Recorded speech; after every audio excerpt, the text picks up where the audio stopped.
Okay, so this is special right triangles. This lesson is, I think it's pretty easy. It just takes a while to memorize or know your two special right triangles. So here are two special right triangles. We have 45, 45, 90 degree triangles, and we have 30, 60, 90 degree triangles. So again, they're both right triangles, except one has two 45 degrees in it, and this one has a 30 and a 60 degree in it. So first, let's take a look at the 45, 45, 90 degree triangle. So basically, when we look at a triangle like this, we recognize that, remember when we talked about angles inside any kind of triangle, the relationship of the angle and the side opposite are relate to each other, right? So if this angle was bigger, this side would be larger than this side, right? But because these angles are exactly the same, since they're both 45s, that means that our two sides must be the same length, right? So what I have here is I have an isosceles right triangle, okay?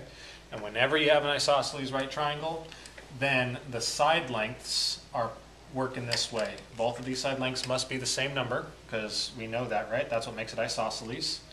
But the hypotenuse is always equal to whatever the leg length is times root 2, okay? And I know that seems kind of weird, but this is why we've been doing so much practice with our square roots.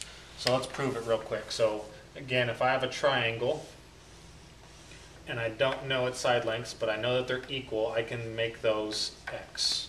So if I'm going to solve for my other side, I'm going to use a squared plus b squared equals c squared, right? So let's say a squared plus b squared, that's going to equal c squared, right? So again, if I add those two together, x squared plus x squared, I get 2x squared, right? And that equals c squared. So how do I solve this? I always take the square root, right, to find out what c equals.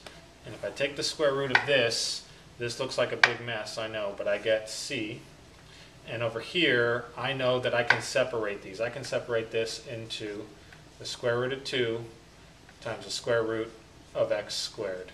And remember again, the square root of a square or the square of a square root, they just cancel each other out. They're opposite operations, right? So really I get x root 2, because I can't do anything with the root 2, but I can take the x out. So you can see that my hypotenuse must be x root 2, okay? So obviously they're not going to have something this simple, they're going to give you numbers. So let's take a look at an example. So example 1 says find the length of the hypotenuse. Well again, 5 and 5, I can use the Pythagorean theorem, and I'd say 5 squared plus 5 squared is equal to c squared, right? And this is 25, and this is 25. And then I can add them together, and I can pull out the square root, which I'll do here real quick. I get 50 equals c squared. I need to take the square root of both. I don't know what the square root of 50 is. It's not a perfect square, but I do know that it's equal to the square root of 25 times the square root of 2, and the square root of 25 is 5, so I end up with 5 root 2. Okay, so I could do that, or I could just recognize, oh, I have a 45, 45, 90 degree right triangle. And if that's true, whatever the side lengths are, my hypotenuse is always that same number times root 2. Okay? So these problems should go super, super fast. It's just recognizing that you have a 45, 45, 90 degree triangle. You don't have to do all of this work. Okay? But of course, they're not always just going to give you the side lengths. They could easily give you the hypotenuse, or they could use a square root in the side lengths. So let's figure this out. It says find the side length of the hypotenuse. Well, I'm given that it's an isosceles right triangle, which means that I know that my angles are 45, 45, 90. So I know that this has to be 4 root 3. I also know that the hypotenuse should be whatever my side length is times root 2, right? So I'm going to say this, or c in this case, c is going to be equal to 4 root 3, because that's my side length, times root 2. Okay, so this gives into some other math that we've been going over. Whenever I'm multiplying here, I can't multiply the numbers outside unless there's a number outside. I can only multiply the numbers inside with the numbers that are inside. So even though it looks like a big mess and it looks very, very confusing, the only thing I'm looking for you to do is give me 4 root 6, okay? Because again, I can't multiply the 4 with anything except for there's a 1 out front here, but 4 times 1 is just 4. 3 times 2 is 6, okay? You might have to simplify, but for the most part, it should be pretty straightforward. You shouldn't have to simplify very many of these, all right? So those are 45, 45, 90-degree triangles. There'll be numerous problems where either you're given one side like I gave you, or I might give you the hypotenuse and you have to find the 2 side lengths. But those problems should be pretty simple, just like example number 1. So we also have 30, 60, 90-degree triangles, okay? And these are basically, again, when we have a right triangle, remember that these angles give relationship to the opposite side. So if this angle's 30, this side must be my small leg, okay? And I use SL to represent small leg. This one's going to be my short leg, excuse me. This one's going to be my long leg, okay? But it's not as easy as these are. Since this is double, this doesn't mean that the double leg is twice as long as the short leg, okay? But they do have a relationship, and the relationship is right here. So this is my short leg. My short leg will always be my x. My long leg will always be x times root 3.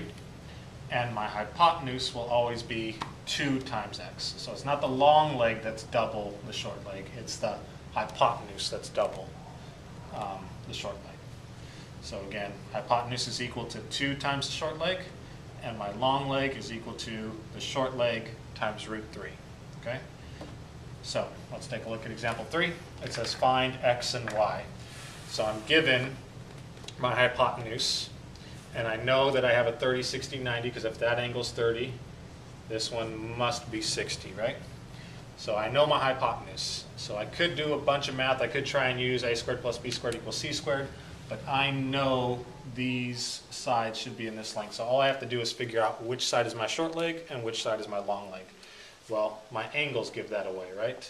This is going to be my short leg, and this is going to be my long leg, because it's opposite the 60, which means the side should be longer than the side opposite the 30, okay? So if this is 18, I know that the hypotenuse is equal to 2 times the short leg. Well, my short leg is y. So 2 times y is equal to 18. So I'm going to divide this by 2, because my short leg times 2 is equal to the hypotenuse. So divide by 2, and I get y is equal to 9. So I know my short leg. My short leg is 9. Now that I have my short leg, I can find my long leg, because my long leg is short leg times root 3. So if this is my short leg, now I can find my long leg, and it's simply 9 root 3. So basically these problems, as long as you have this, and I would highly recommend using this as a reference, just keep this on your desk while you're doing these problems. You can easily find, you just have to find out which one's your short leg, which one's your long leg. Okay, so let's take a look at example 4. Example 4 here we have, it says find x and y. This time again I'm giving you the hypotenuse, but I'm giving it to you with the square root. So it's a little bit harder, but again, I know which side should be my long leg because it's going to be opposite the 60 degrees. So this is my long leg, and this is my short leg, right? This angle must be 30 degrees. So again, I'm going to look at my formulas, and my hypotenuse is always equal to 2 times the short leg. So if this is my short leg, I'm going to say 2y is equal to 4 root 2. So to find y, I just divide by 2. And y is equal to, again, when I divide here, I only divide by the by the numbers here. What's inside the square root can't be divided by this. But this is an actual whole number, or a whole 4, so I can divide it by 2. So my answer is just 2 root 2. Okay. If you have trouble with the square roots, just let me know. We'll work on those in class so that we can know how to do this kind of stuff. But we also we need to find the long leg, right? So I need to find what x equals. And again, x is the long leg, and my long leg is equal to the short leg times root 3. I just figured out what the short leg is. Short leg is 2 root 2, and I'm going to multiply that times root 3. So again, I have to know how to multiply this. Again, I can't multiply square roots except for with other square roots. And since my 2 here, the only thing it's going to multiply with is the number outside, which is a 1. So 2 times 1 is 2. And square root of 2 times the square root of 3 is 6, or the square root of 6. So my x, or my long leg, is 2 root 6. My short leg is 2 root 2. Okay? So all the problems in this section are going to work in this way. Again, the key is remembering this. If you don't remember it, or you're having trouble remembering it, I would always recommend keeping this on your paper. Even these little formulas right here are very, very helpful when you're doing these problems. But you're always going to have to find, if not one, numerous legs of these right triangles. Okay? Again, remember to write down your question and be prepared for class.